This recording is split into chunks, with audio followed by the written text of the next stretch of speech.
Give some people some time here to roll in.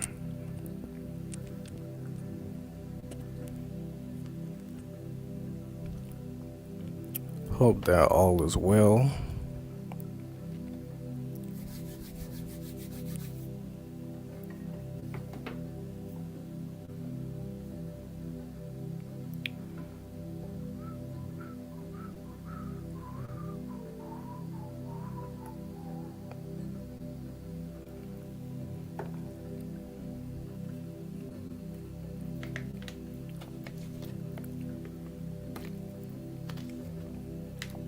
Okay. All right, let's get started. Today we're going to be talking about relationships, karmic relationships, right? And just relationships as a whole, as they relate to the Black experience, the African experience. Taking a look at, what may be required in this time of evolution and revolution, in this time of healing. How do we approach our relationships, right? And this is an area I'll say for me, that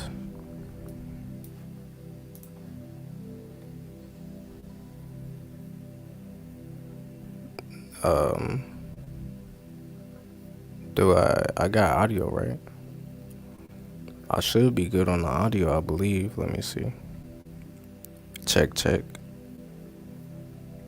Yeah, I think that may be on your end, but y'all can let me know.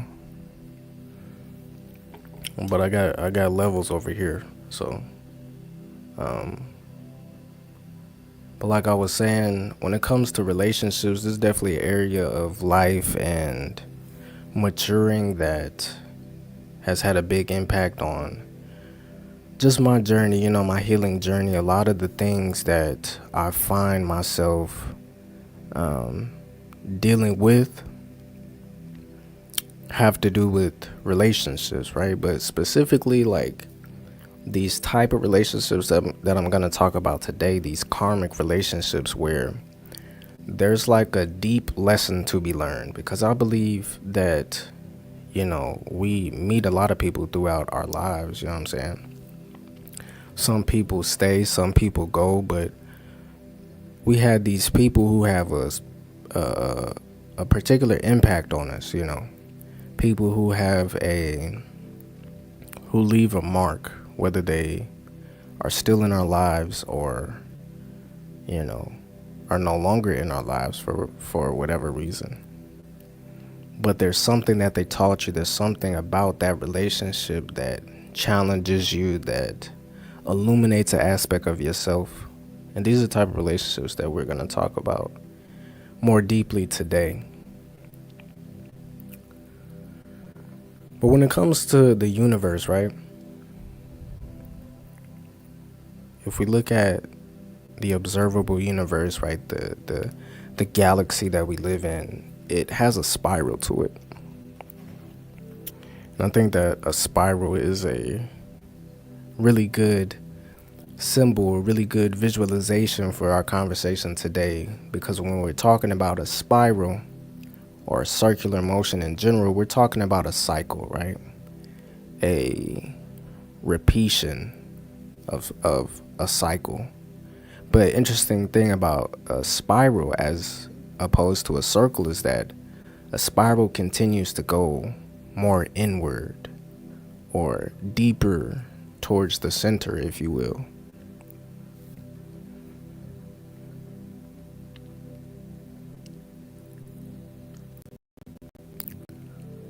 First thing I want to talk about today is the traditional African community structure, right? So when we go back to, traditional African societies, they were very tight-knit, you know what I'm saying?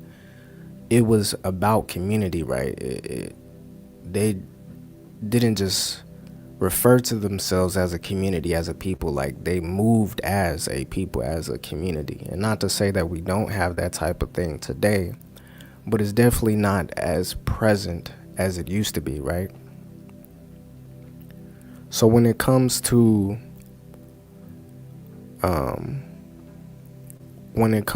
traditional African communities, right, your mother and your father birthed you, right? And you may have had siblings, but there were other adults in the community who got together and had their own children, right? We had elders.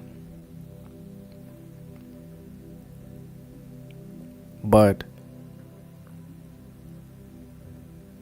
this concept of family relations, right? So let's talk about different family relations that a lot of us, experience today, right? We have our mom, we have our dad, whether they're in our lives or not. We may have siblings, like I said, we may have cousins, aunts, uncles, grandparents, right? Interesting thing about the traditional African community is that every adult in the community was your mother or your father or your aunt or your uncle, right?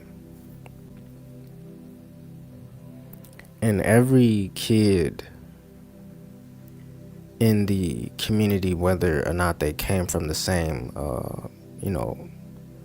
blood per se, were your cousins or your siblings.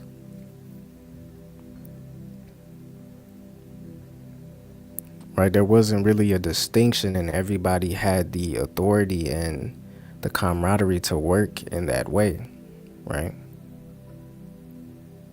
And that's what allowed for communities to roll smoothly, because everybody, all the responsibility wasn't left up to one party to, make decisions, to raise the children, to provide for the community, to make things happen. But a lot of us today, we may have cousins and aunts and uncles and siblings, but live in separate states. We may not get along, It's not likely that African people, black people, melanated people are living on, family compounds that have been passed down, right?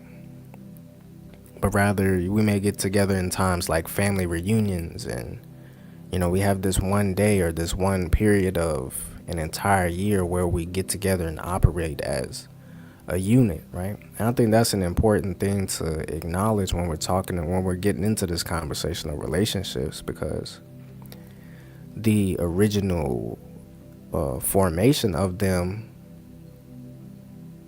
really was a lot more full, I would say, right?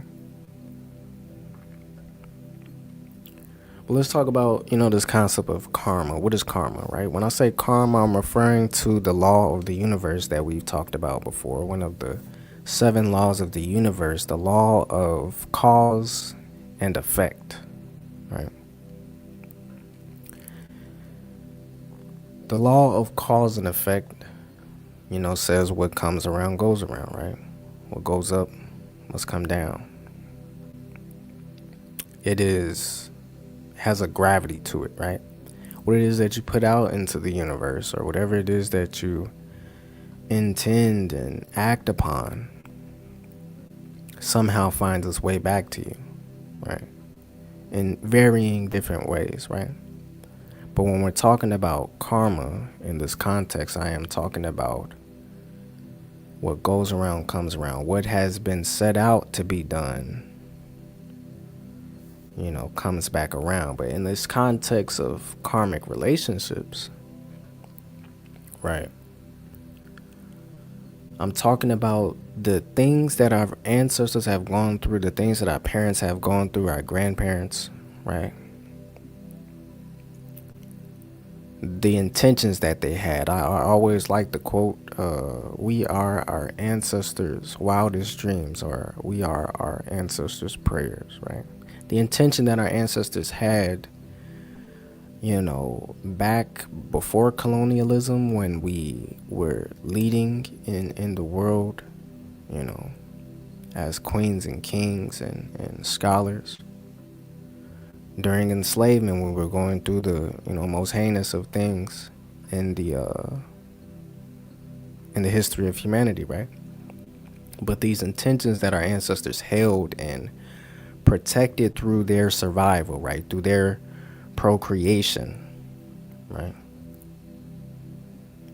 Some of those things are good, some of those things are, not so good, right? But one thing that everyone can, relate to, right? The only reason that you're here is because you have a mother and a father. And like I said, whether or not they're in your life or not, right? You had to have had a mother and a father to be birthed into this realm. That's just how it works, right? We know that. But when we're talking about black parents and children, in today's world, I think that there is a lot of issues that I think that we don't really need to talk about per se anymore. I think everybody's aware of the tribulations and the trials that we face as black people, the different themes that we may see in our communities, right? In these inner city or, urban communities with concentrations of, black people, right? But over here in America, when we're talking about black parents and black children, there's this disconnect, right? And I can really only speak from my generation with the most confidence. What I noticed and what I have observed and heard from like my peers is that, it's this sort of thing of having to have done what we were told that was right, but then growing up in this technological age, having access to all this different information, this technology, and seeing and growing into the knowing that, well, the world is not exactly how I've been told it is. So it was this disconnect where like we were being disciplined by our parents, or guided by our parents in a direction that wasn't necessarily what gives a lot of my generation the best of tools today, emotionally and mentally, like psychologically, right? Because that discipline was for some people emotionally abusive, physically abusive, and just lacking in certain areas, right? Like I've said, a couple of times now, whether our parents have been in our lives or not, because you have some people who, don't have fathers. You have some people whose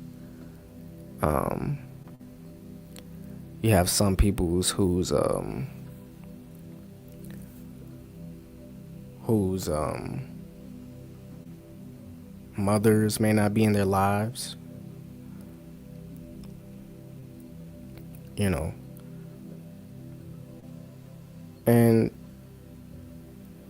there's a lack that is created there.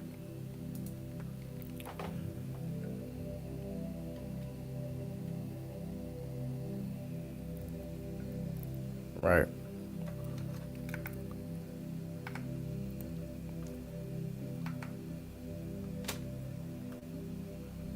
Right. So there's this lack that is created, right? As opposed to the community that we talked about in the beginning, right? A traditional African community where, we have not only our parents to glean wisdom from and to be raised by, but everybody in the community when we walk outside, and go about our adolescence, right?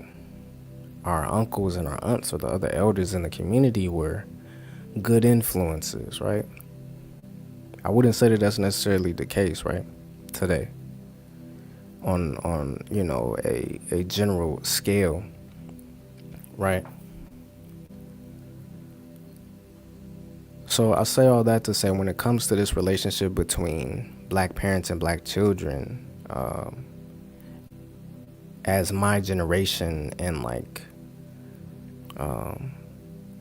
adjacent generations would know it, there's a disconnect from a psychological perspective, from an emotional perspective. There's a emotional blockage, right? And that is really the nature of the karma that I'm referring to, right?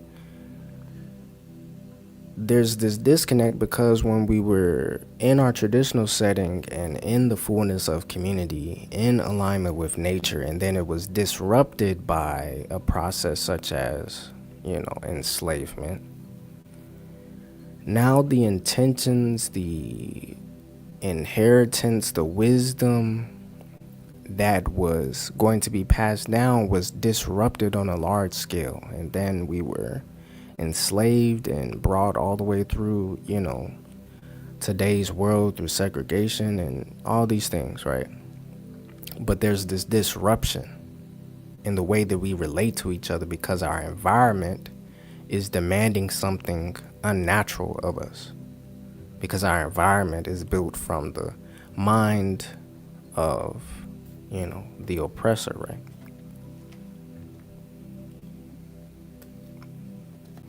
So when your environment is not conducive to harmony, then of course there's going to be a disconnect and disruption and disturbances when it comes to our relationships and when it comes to our perception of ourselves, right? So when we're talking about, generational trauma, right, of enslavement, there's a couple of things that come to mind, right? The whole thing of being with your family in your, on your land, right? Wherever it is that your lands of origin were, right? Your mother, your father, your siblings, your aunts and uncles, being sold, to the highest bidder, beaten, right? Presented, like cattle would be presented. The dehumanization of that, but then that separation. Because like I said, today we live in different states, right? So some of us know what it feels to be like not close to our ancestors, to our relatives. But to be ripped from these connections, to never see them again in life, in your lifetime, outside of all of the dehumanization and, torture and, abuse that came with the process of enslavement, but just, honing in on the relationship aspect. I can't really imagine what that may have felt like, what that may have done to a person in that moment. You know what I'm saying? But I also think to things, such as when we're talking about relationships, things such as, buck breaking, right? Where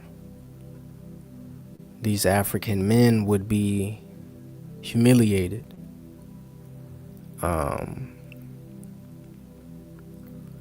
emasculated in front of their children, in front of their women.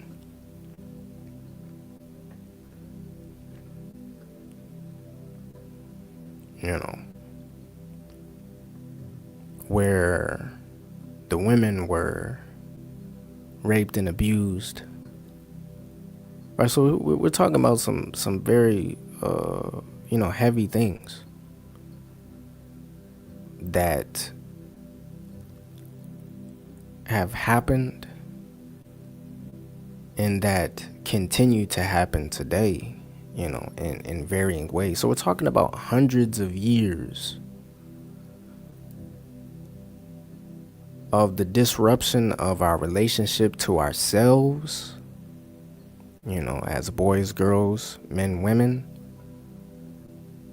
but also to each other, as romantic partners, as parent, children, as siblings, cousins, etc. There have been some very, deep cuts and contusions, right, to this network.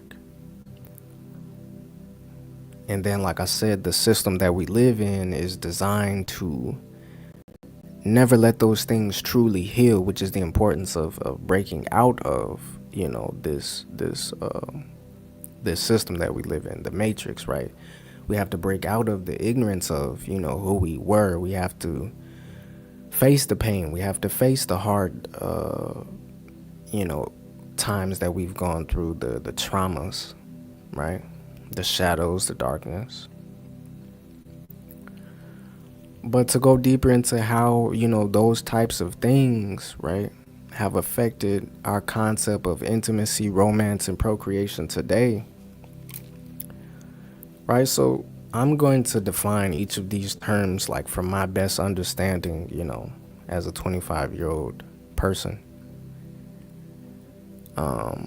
like what I think it should be. And then I'm going to talk about what I observe in my generation and, just the black community in general, right? Okay, so intimacy. My best definition for intimacy is this dynamic between, two or more people, right? Where there is an ability to be emotionally vulnerable, right? There's a state in the nervous system that is regulated and relaxed, like your body feels relaxed, right? And there's no judgment, right? Just sharing in the most authentic way, right? And that takes many different forms, but intimacy to me is really about, like, that no walls, right? No walls, no smoke and mirrors, just, connection, right? That pure connection, right? On a spiritual level, right? On a deeper level.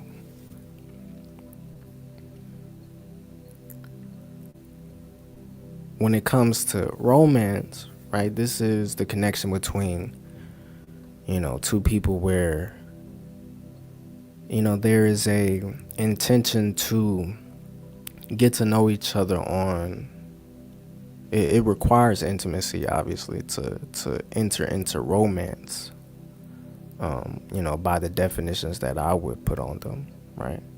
But romance is with that specific intention to, like, share time with this person, to share experiences with this person, to build with this person. Not in a state of codependence, but in a state of co-creation, right? Emotionally, right? And then that lays the groundwork for procreation, which is when two people bring another life into the world, right? And that is the most significant thing of the human race, right? Because, like, without that, like, we literally wouldn't be here, right? Without procreation, we would not be here. So biologically, that is one of our most fundamental purposes as human beings. To go forth and be fruitful. But to bring a child into this world with the agreed responsibility to raise this child into the best that it can be, right? To the best that,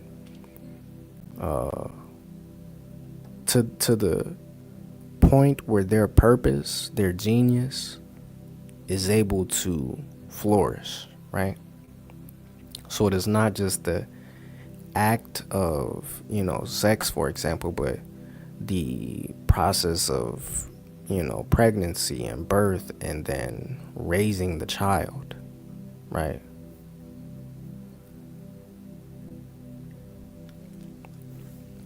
So intimacy, romance, and procreation is this process, this journey between, us as human beings where we're able to connect on deep levels, right?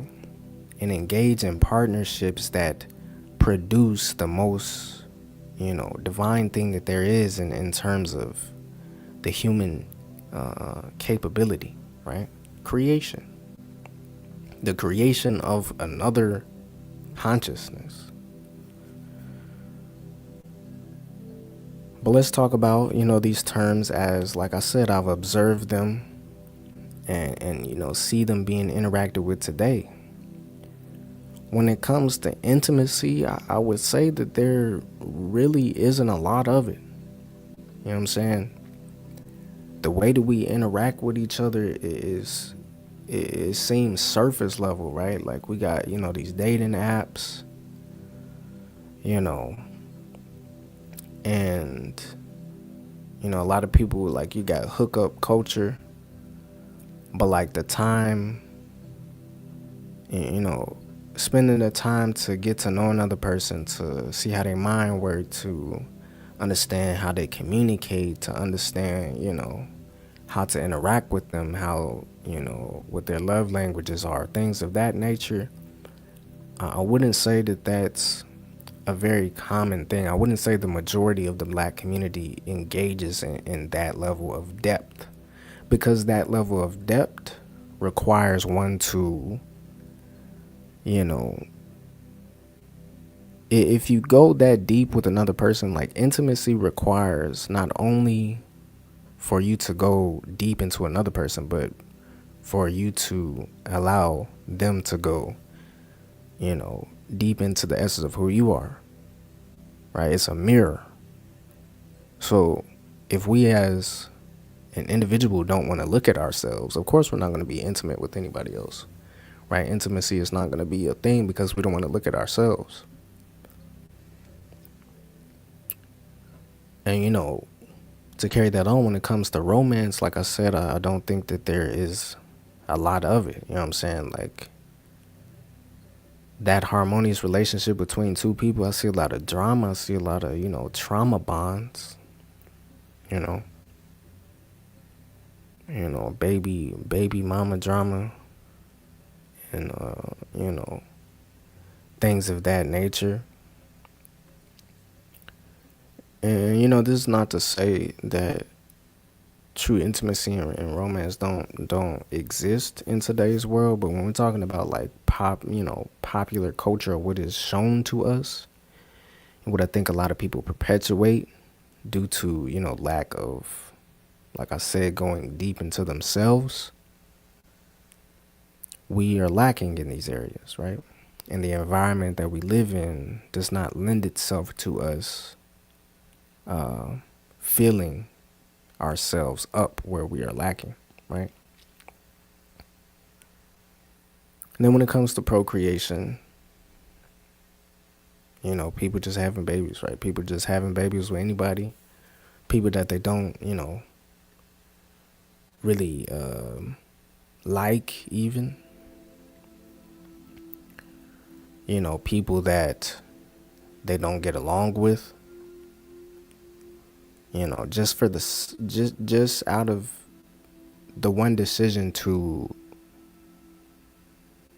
find the pleasure, right, of sex, right, to feel the pleasure of sex, but then finding themselves in situations to where now they've entered into this situation where they have another life on the way, right? And people having to decide between, are they going to bring that life into the world,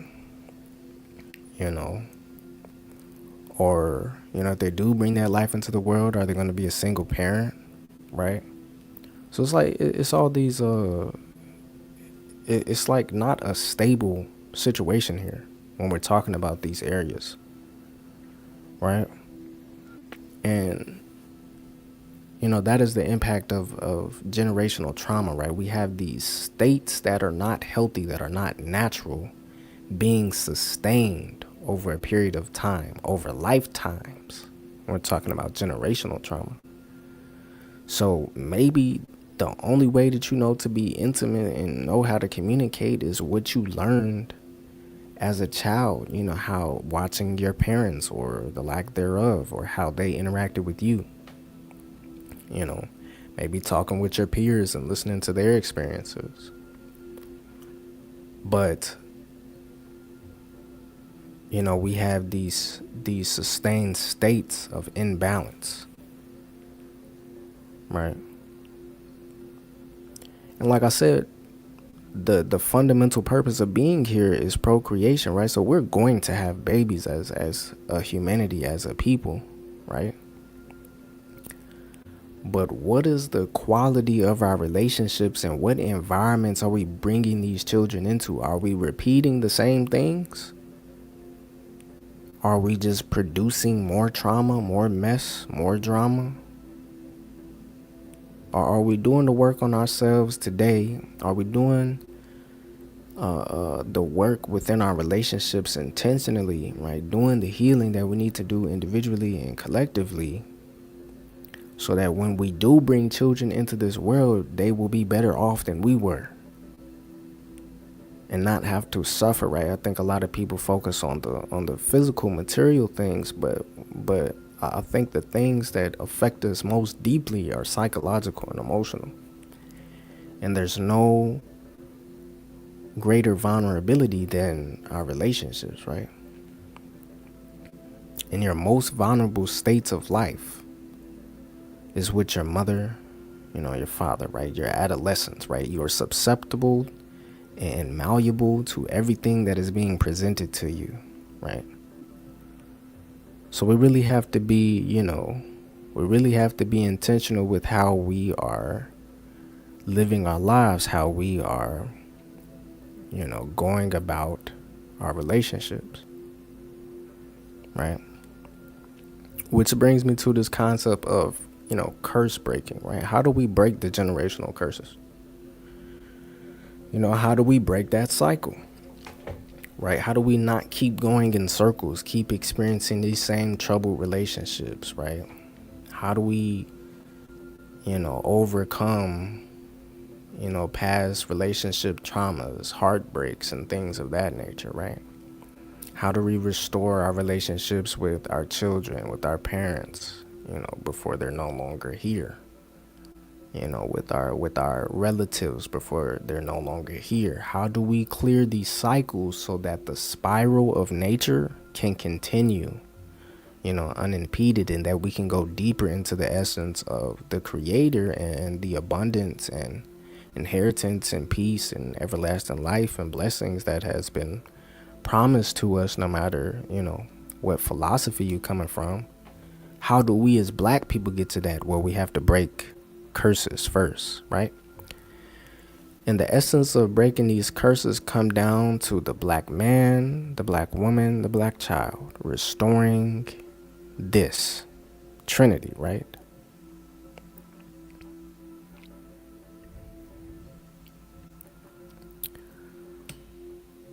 When it comes to, nature, right? Because like I said, I'm 25 years old. I, have had relationship experience, but not, I'm talking about like real adult relationships, long-term fiancés, marriage, all that. I'm not there yet, right? I don't have any kids, so I can't really speak on, I think, the fullness of what it means to be a man, But looking at nature,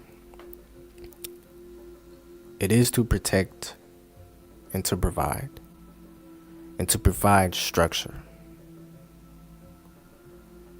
And that requires a state of groundedness within the self. That requires a state of intelligence, right? Like book smarts, but also emotional intelligence. Requires patience.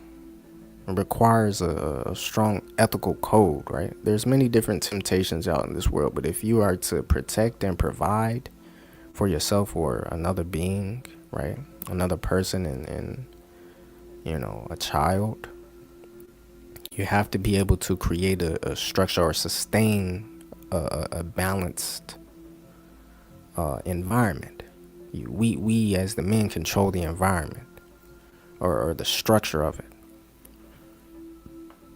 Now, my understanding of, the black woman's role is to be the spirit and the movement and the energy and the life force that flows through that structure, that flows through that environment, allowing for development and, emotions to flow in harmony. Allowing that nurturing energy to continue to circulate, right? And I think of the saying, or the difference between a house and a home, right? You can have a house, right? But I think without the presence of a woman, it's very difficult, or that divine feminine energy, it is difficult to create a home or a place where, things just flow right. You know what I'm saying? Like, you could just be in a structure and like be in a rigid state and move like that, but to actually flow with life, you know what I'm saying, and be able to develop and grow, it requires that same type of energy, right? That the divine feminine embodies. And then the child to me represents the closest thing in human form to the creator and the ancestors. They're fresh out of, heaven. For conversation purposes, we call it heaven, right? They're fresh out of heaven. They don't have a concept of earth, what the rules are, how it works here. Just fresh out of the womb, and fresh out of the genetic material that has been passed down by the ancestors, right? And birthed into an environment, right? Where they are this sponge. But they're also this light, just as much as they receive, they project out and give light, right?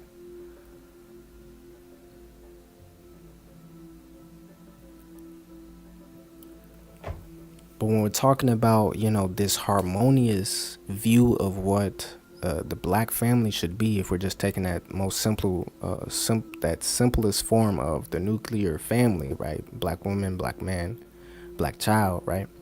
The man is to be like a pharaoh, right? A pharaoh being a leader, a king, a warrior, a scholar. He is to provide the wisdom, the law.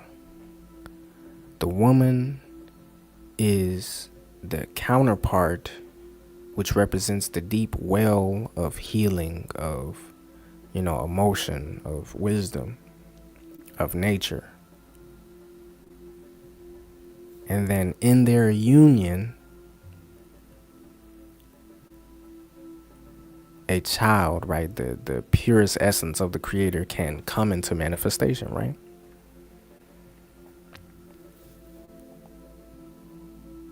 So that is that harmonious state, right? Instead of that, sustained state of imbalance, we want to have a sustained state of balance, of harmony, of, righteousness, law. We talked about the concept of ma'at, cosmic balance, the laws of nature. We are to embody that. Like, we have the rules. It's just we have to come to it within ourselves to realize that the things that we have gone through as a people and what we're being guided to in today by society, what is being presented to us as who we are, is not in accordance to the rules of nature. It is contrary to that, right? It is less than that. It is designed for us to be lesser and not fully developed, right? Imbalanced and disharmonious, dysfunctional, disruptive, destructive, right? And we are the only people who can provide for ourselves the environment, the state of consciousness that allows for, embodiment of nature, right? So what is this first step? If we're going to break curses and go about our relationships more harmoniously, more intentionally, and for the purpose of healing and getting to that ideal, the first thing that we have to look at is our inner child, right? That state that I said is the closest to the ancestors and the Most High. We have to return to that aspect of ourselves, right? And we have to allow that aspect of ourselves to be heard and to be fulfilled, right? This is things where our imagination, our playfulness, our ability to create comes into play, right? But as you were growing up and you were in your environment and you had these adults around you and they were telling you can't do this, you can't do that, right? This is wrong, this is right. You began to get programmed, and the essence of who you are or were as just this infinite ball of energy and light and creation and movement, you got compressed into a mold, into a box, right? This is where you belong. These are rules. These are your confinements. Follow this or you're punished,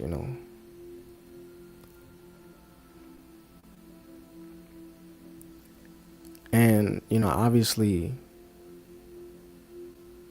there are rules to like this realm of earth and the human experience, right? So there is a necessary structure and there is a necessary guidance that needs to happen. But when we're talking about the Black family and what we've gone through, a lot of the confinements and notions that we have of reality, a lot of the stories that we're passing down are being sustained from times of enslavement, times of our abuse, not being in touch with who we were, or the history of our people, in our positivity. So a lot of the things that our parents become these avatars for are the generational trauma, right? Our parents are the people who are able to pass down whatever it is. Like literally, like that is what happens, right? You get genetic material from both of your parents and that is passed down, but that process continues on a psychological level through stages of adolescence and maturation by the way of the thought patterns and behavioral patterns and emotional patterns that they have, the way that they show love, the way that they communicate, the way that they engage romantically, the way that they create spaces of intimacy and trust. You know what I'm saying? The way that they interact with the world, right? How they deal with money, how they, navigate their career. How they sustain themselves, feed themselves. What is their health like? All of those things we're just soaking in and soaking in and soaking in. Right? So some of those things as we grow older need to be unlearned, right? We're not subject to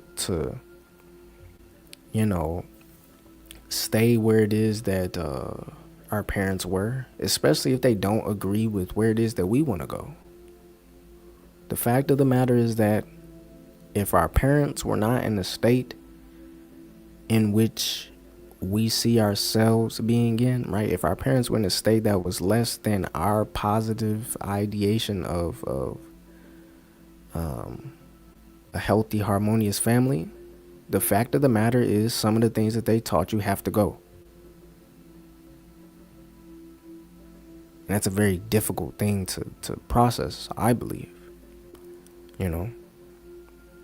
So these parent wounds have to be addressed first, and you have to begin to pull out your inner child. My favorite thing to do when it comes to the inner child is creativity, right? Creativity with the intention of healing, right? Healing yourself, expressing yourself.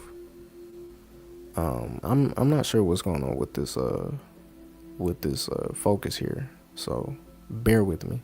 But anyway, when it comes to that inner child and that healing work with the inner child, the best thing that I found has been to create with that intention of healing and expressing the deepest essence of myself, that aspect of myself that is closest to the creator and closest to the positive intentions of my ancestors, right? So to create from that space of alignment with nature, right? And this is my next point, right? In order to create from that space, you have to become self-aware. Going back to what I was saying about like lack of intimacy is a lack of willingness to look at yourself. If you're going to engage in this process, you have to look at yourself. You have to become aware of yourself, where you are, what is good for you, what are you doing that's in alignment with that highest essence of yourself. What are you doing that isn't? What do you struggle with? What are your strengths? What are your past experiences? What are your goals? You have to become aware of all those things, right? And organize all those things. And then you have to actualize all those things through, action, right? We have to live in that life.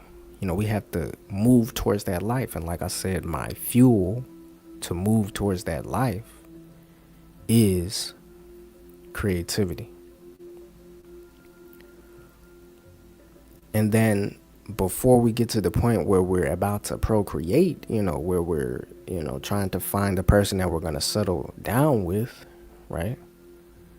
We have to secure our generational inheritance, because just as traumas and bad things have been passed down, there are many, many treasures and a lot of wisdom and a lot of amazing things and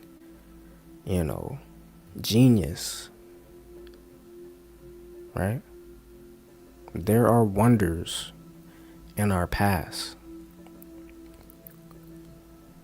And we have to create the space for those wonders to come into being in our lifetime, right? So we have to secure a harmonious legacy, right? So these are the things that, have to do with adulting, right?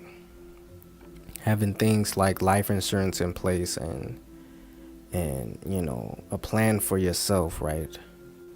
Maybe starting a business or buying a property and land, right? Learning skills of self-sufficiency that we can pass down to our children, right? Learning who your ancestors were and organizing that to pass that down to your children, right?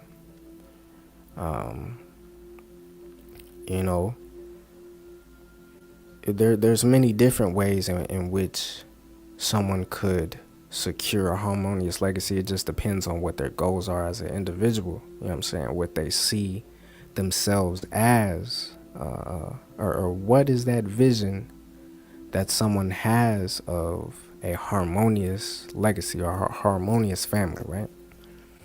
And I think people of my generation, is where this step is more applicable to, because, people of, older generations, people who are entering that state of eldership, they've done a lot of what they can and are going to be able to do in this lifetime. So when it comes to, those people, I think that those first two steps are still important. But then when it comes to securing a harmonious legacy, we need y'all wisdom. We need, what it is that y'all know, and we need y'all advice, right? But we also need y'all receptivity to what it is that we see in the world and the opportunities that we see for advancement and progress, right? But securing a harmonious legacy, I think, has a lot to do with restoring that traditional African culture that we talked about, that traditional African community structure where we have more people than just, our siblings and, our parents and our grandparents who we can really learn from, right? So this is where mentorship comes into play, and this is where community comes into play, building that for ourselves. And it's a lot of work, I think that this is definitely something that will take the rest of my lifetime to figure out, but just for the sake of answering the question, how do I begin the process of breaking curses, right? Because, if we've spent hundreds of years if we spent hundreds of years in the development of these curses and reaping the effects of these curses, right, this generational trauma, it is logical to believe that it will take time to reverse that, right? And that brings us back, to this spiral, right? When it comes to this journey of going deeper into the essence of what it is that we're here to do as human beings, right? How it looks for us to be in harmony with nature, we have to untie knots and, clear pathways along this spiral, right? We have to clear the way for that energy, that true essence of the creator and nature and our ancestors, all of that positive energy. We have to make the way for it to continue to spiral and go deeper and to crystallize into that experience that we're looking to have, right?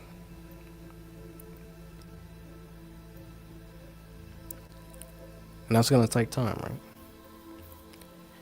And for the for the last portion of this lecture here, I'm just going to talk about like from where I'm at right now and what I have been able to understand and reflect on right now. I'm going to talk about like my theory on how this concept of the ancestors are elevated through our relationships, right? The energy of our ancestors, how are they playing out in our relationships? But as I'm, talking through here, I'm just kind of going to, freestyle. Y'all can leave questions or comments.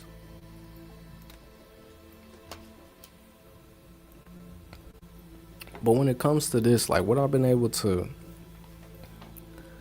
observe in my life is I feel like, when I first began my healing journey and I was looking for where do I need to start, it was that inner child, what I'm saying? It was these, childhood trauma, so to speak, right? And, that was interesting for me because I thought that compared to my peers, I had a pretty good life. Like I had a pretty good childhood and blessed childhood, I would say.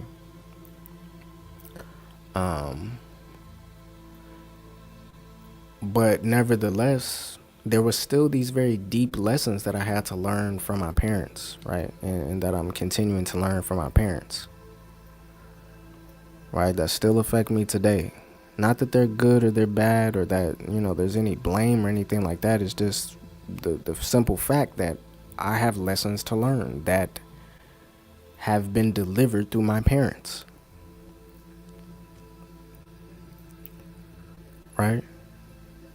But as I began to become more aware of those situations and I knew how they affected me, and I observed, this relationship that I had formed with myself, with my inner child, and with, the world,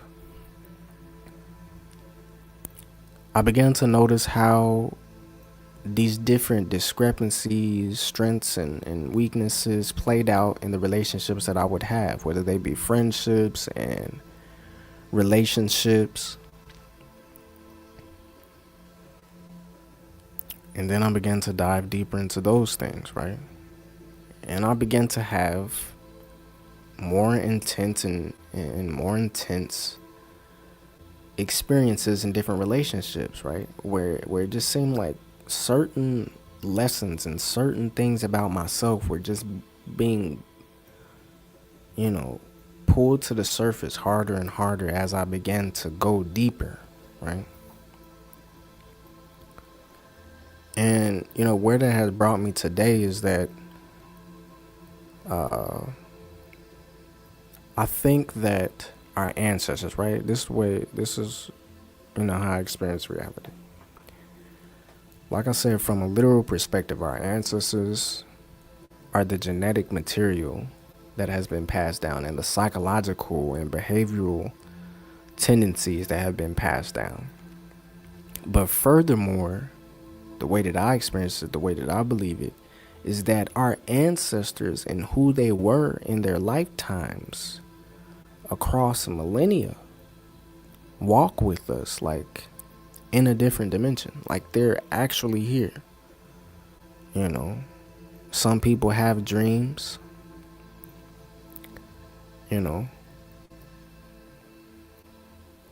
some people have other spiritual experiences, some people can see spirits, right? But that they are actually here, not just like an idea and like in their essence, but they exist here with us in a different plane.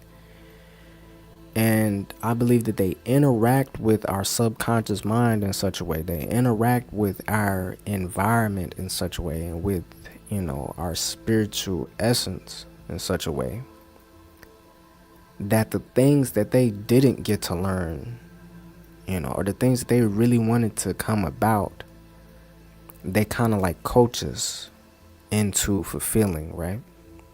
They speak into our ears, right?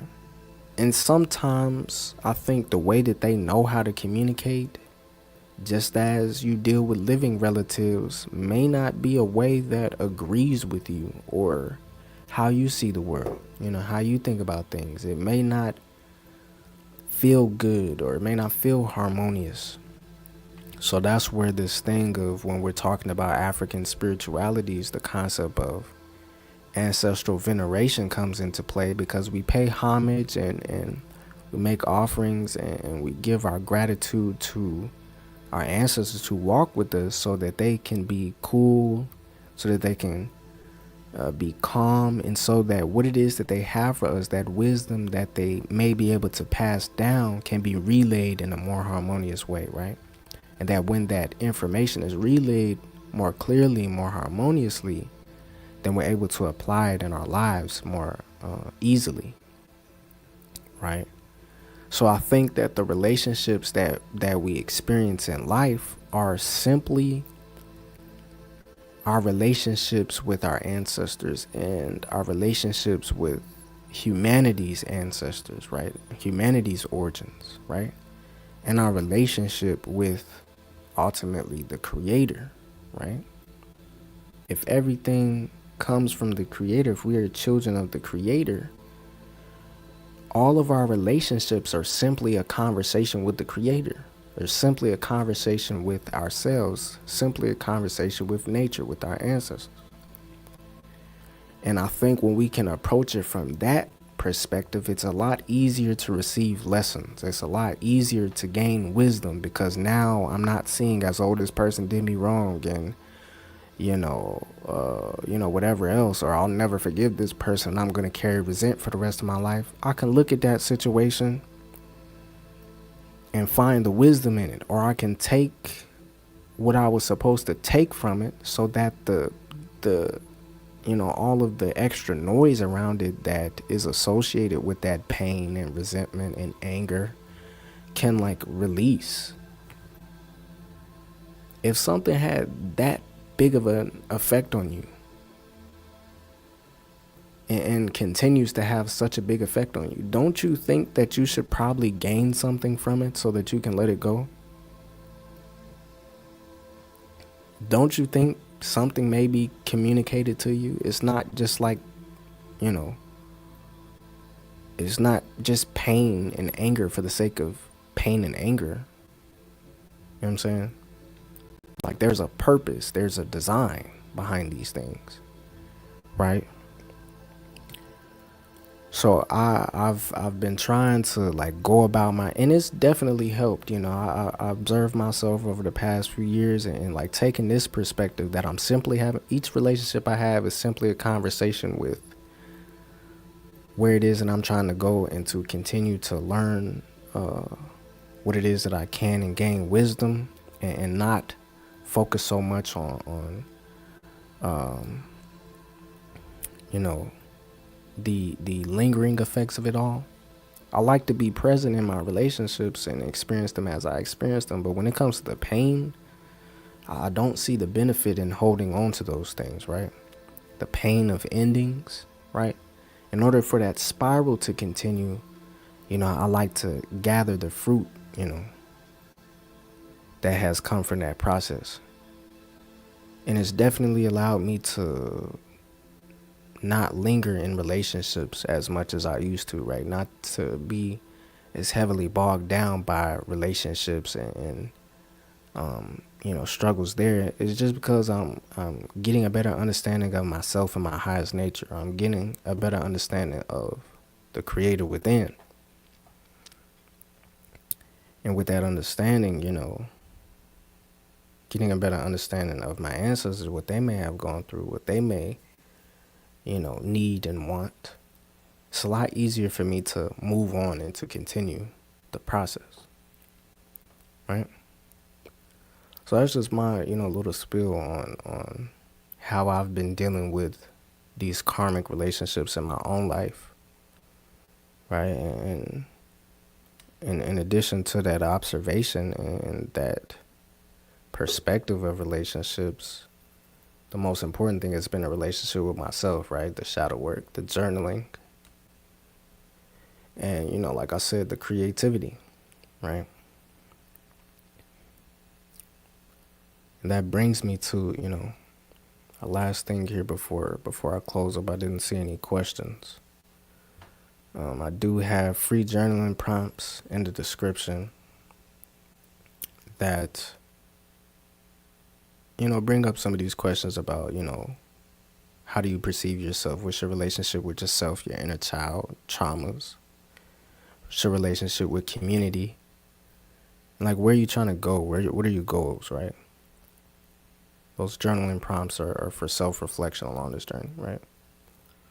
Then I have my ebook where I really talk about the philosophy behind using art to heal from anxiety and depression, right? And I think that anxiety and depression are definitely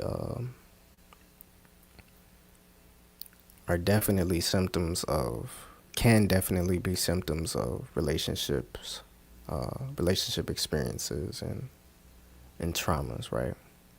And a lot of my music has to do with relationships, I would say, maybe like half of it. But yeah, so that's what I have for today. It's a pretty long episode today. I wasn't necessarily expecting it to be this long, but here we are. But yeah, with that said, I appreciate everybody, for watching. I hope that, this gave you something to think on, something to reflect on in your own relationships.